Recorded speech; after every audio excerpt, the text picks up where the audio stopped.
Christmas is upon us, and it's time to make those delicious sugar cookies everyone loves to eat, plain or decorated.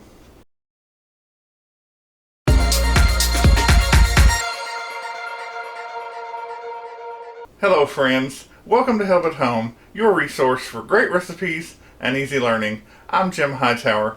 Today we're going to make those delicious sugar cookies that everyone loves to eat or decorate and eat. And I've got a surprise for you. In my zest to continue to work on being healthy, these are going to be homemade einkorn sugar cookies. Now that's not corn or anything weird, it's just a different kind of grain. Now if you've been watching my videos lately, you know that hard red wheat is what is ground down to get our all-purpose white flour, and einkorn is just another type of wheat berry like that. Now it's called an ancient grain, and why is that?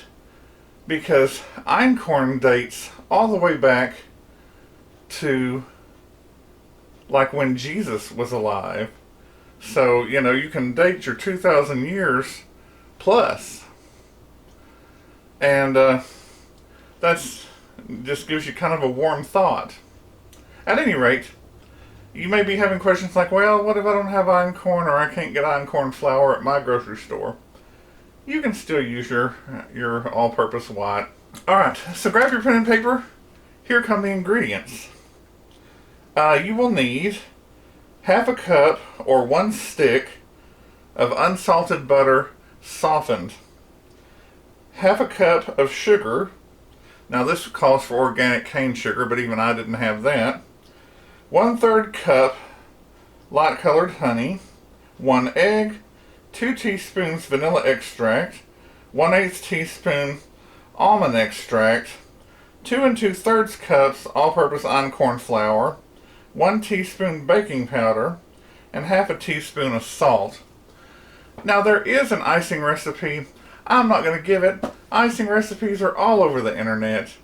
Some people don't like to mess with the icing.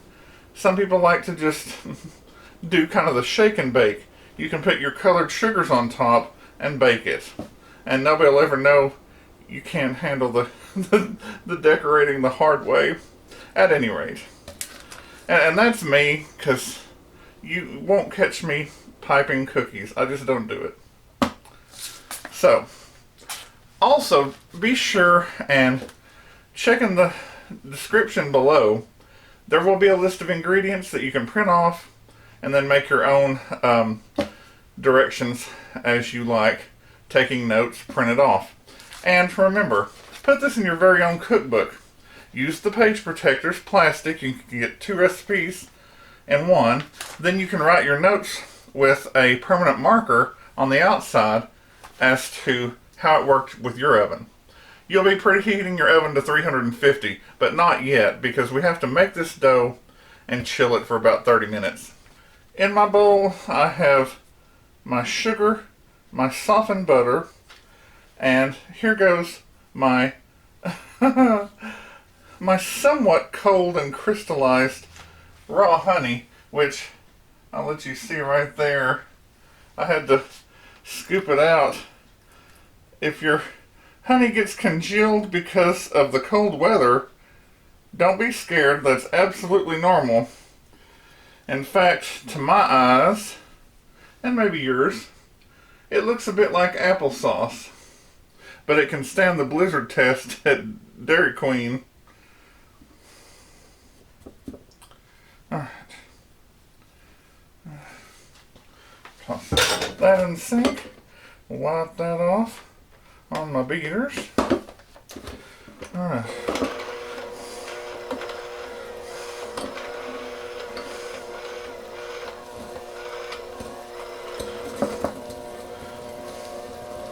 Go kind of slow, because you do not want to have sugar shooting all over your kitchen. Now I set my butter out probably for at least an hour. Now you can speed it up.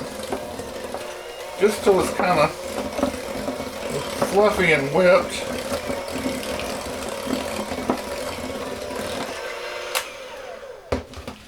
wipe your sides down.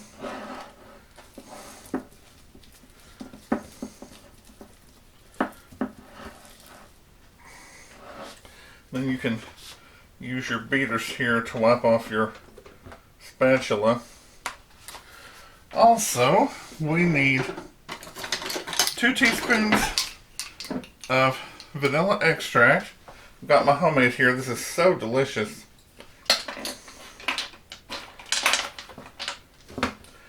And if you'd like to know how to make your own homemade vanilla, you can look up there in the iCards, N-cards, somebody's cards, and see our video on how to do that. Oops, that's too big. Here we go. There's 1 teaspoon, 2 teaspoons, and you just, oh, it's so fresh.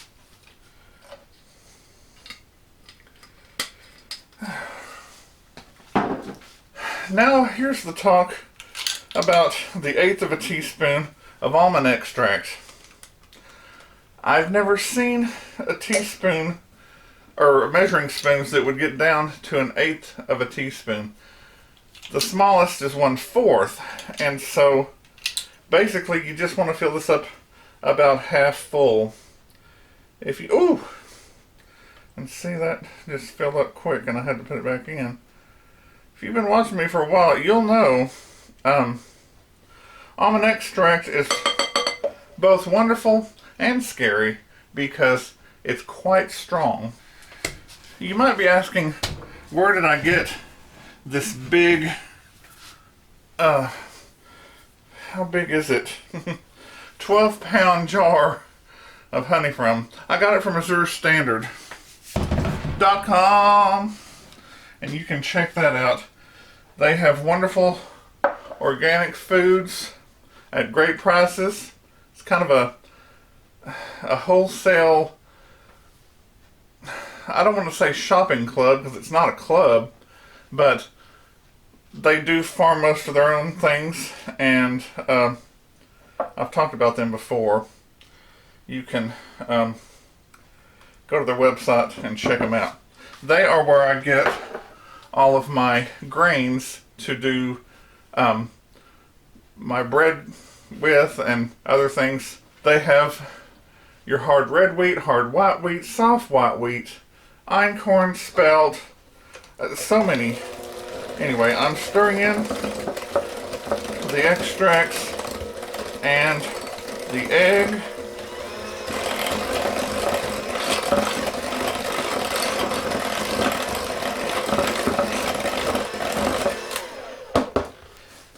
Then I have our dry ingredients. We have the einkorn flour and the salt and baking powder. And I'll just put in a little at a time. You've seen this kind of stuff. You know how to make cookie dough.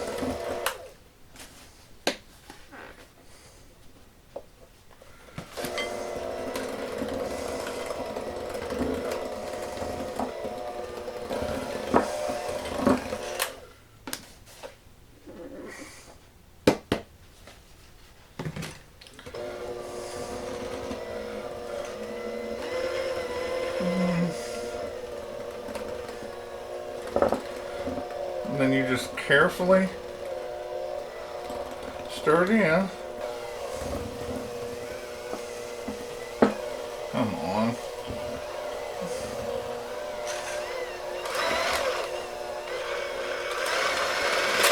Woo! Woo!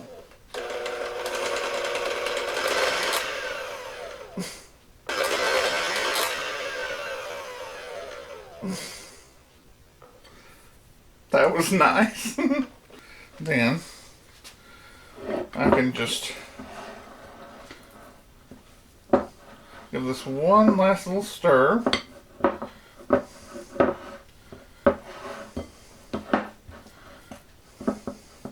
And with my impeccably clean fingers, I'm going to give it a little taste. You always have to know what your recipe tastes like, except for certain raw things, and I'm not worried about that one egg in there. If it's my time to go, I'll be happy. Ooh, so good.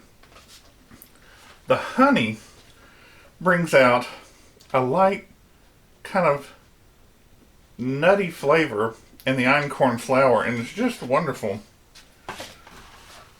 Now,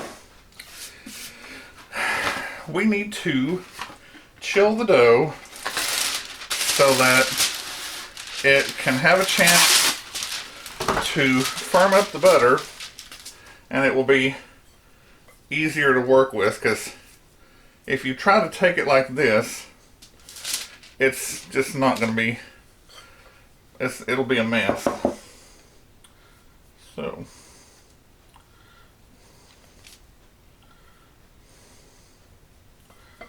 alright, so, well, let's set that over there. Push it out kind of into a semi-thin little pizza shape, because the thinner it is, the easier it will be to cool, or to cool off.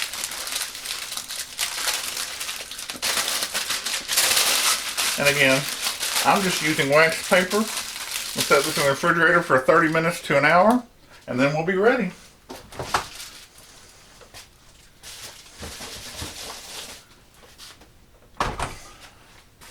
Now, you can grab your coffee and go take a little rest. Okay, now is the time. Preheat your oven to 350 degrees. Take your cookie dough out of the refrigerator. Mine's been in there for an hour. And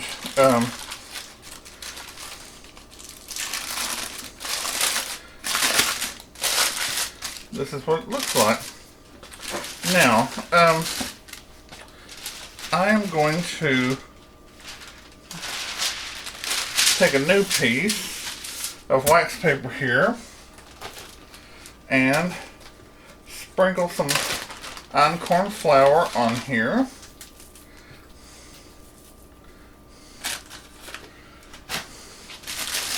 And that way it won't stick. And I will put just a little bit on top.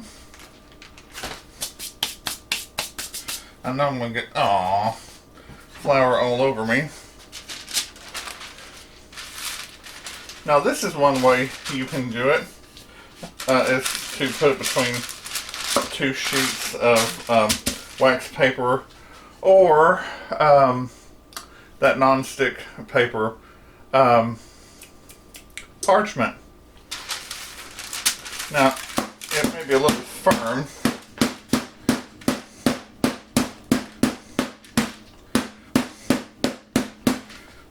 Like Gia said, beat it up a little bit just to soften it. And then you can just start rolling it out. And you can kind of check it. I don't know. It's not that sticky. So, last time I didn't let my dough sit in the refrigerator for an hour. I just did about 20 minutes because I was testing it in a hurry. But,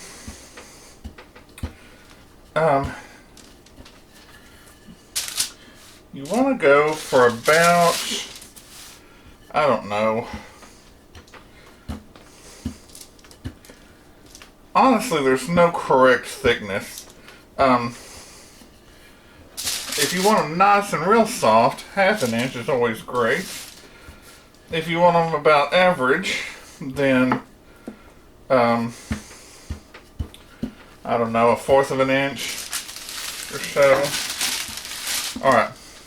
Now, here I have some seasonal cookie cutters. I Got a tree and a snowman and a star and a bell and a little gingerbread bear. Except this isn't gingerbread.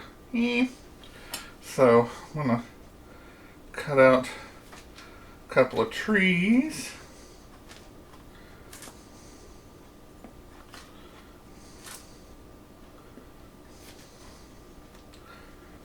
Since that one came out, I'll go ahead and put it on my cookie sheet.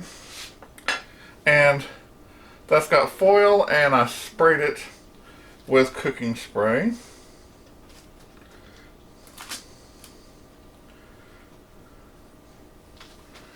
Same thing with that one. I'll just go ahead and put that on there.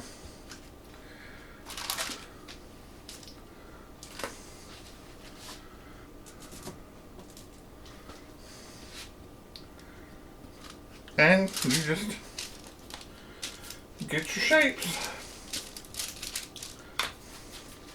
And we'll be right back in a minute. By the way, when you're cutting things out, and if you know when you pick them up with your fingers, they're gonna tear or something, use the thinnest spatula you can find.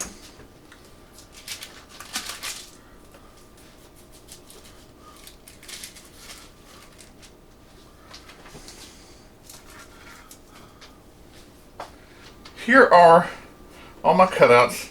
I think I got about 14 cookies of various sizes, and I still have a ball of dough, about that size, for later. And you can always make a second sheet, or if you're making these cookies and you've got little ones taking a nap or something, you can save it and wait till they get up and finish that part then. Now, if you don't want to do icing, like me, although I'll happily eat any cookies that you ice for me, then get a little bowl of water here and just brush lightly some water on the top of the cookies that you want to decorate with colored sugars or sprinkles. And you can shake it on there.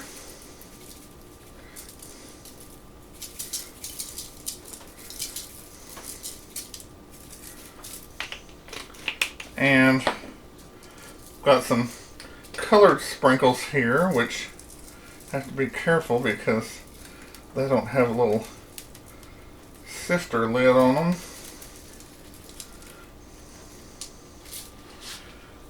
Now yes, it's not lost upon me that these look a little bit 4th of July.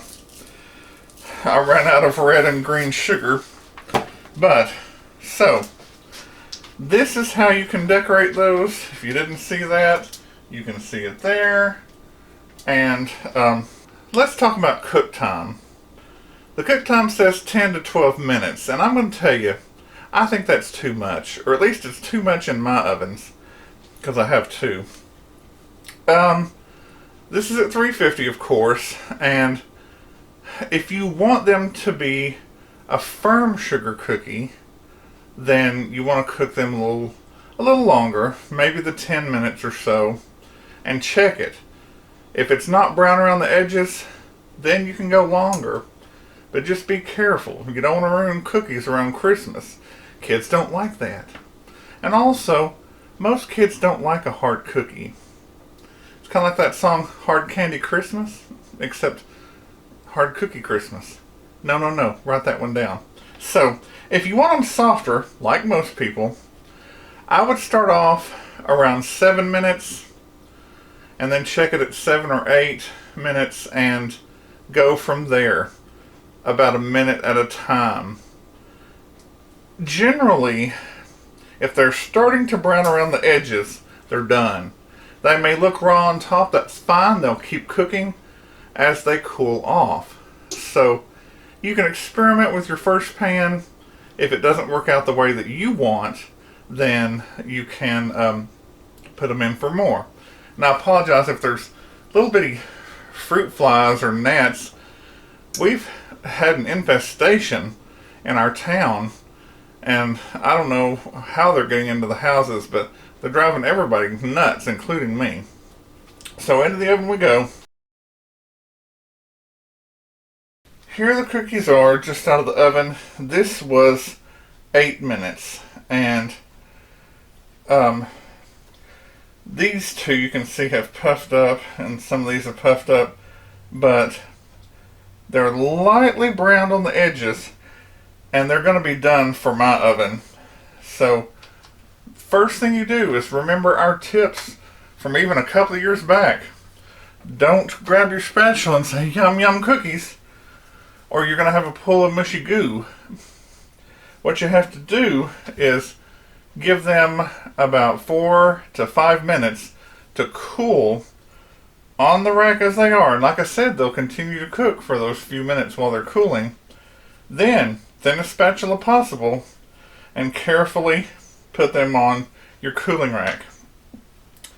Mine have cooked together in a few places, and that will happen. You just have to be careful and go on. Don't worry about what they look like, because somebody's gonna eat it. Here's your cookies. You can continue to let them cool off. And time to taste one of these beauties.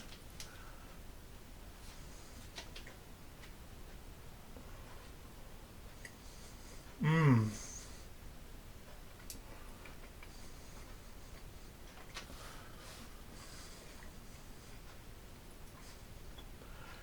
Oh, there's one of those fruit flies or whatever.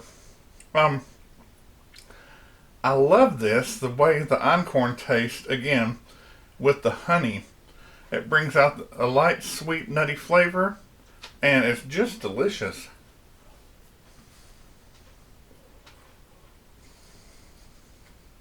Mm-mm. And with einkorn being an ancient grain, it has even more nutrition than the hard red wheat that we use for our all-purpose flour. So if you can find einkorn flour, or if you have your own grain mill and you can find einkorn berries, this is a great recipe for you to try. And you don't even have to be trying to be healthy. It'll just help you. At any rate, you can always try this with your all-purpose flour too.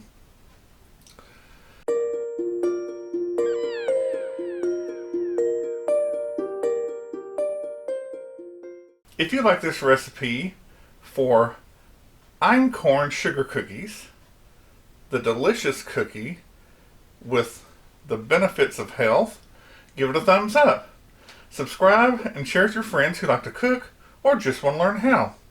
Drop me a line in the comments below about your experience with this recipe and what else you might like to see in the kitchen. Click the bell in the top right hand corner for notifications. I'm Jim Hightower, and remember, everyone needs help. Even me. And by the way, this recipe came from a website called Simple Life. Just wanted to make sure to give credit where credit is due. And I can give a link to that in the description. Enjoy and be well. Merry Christmas.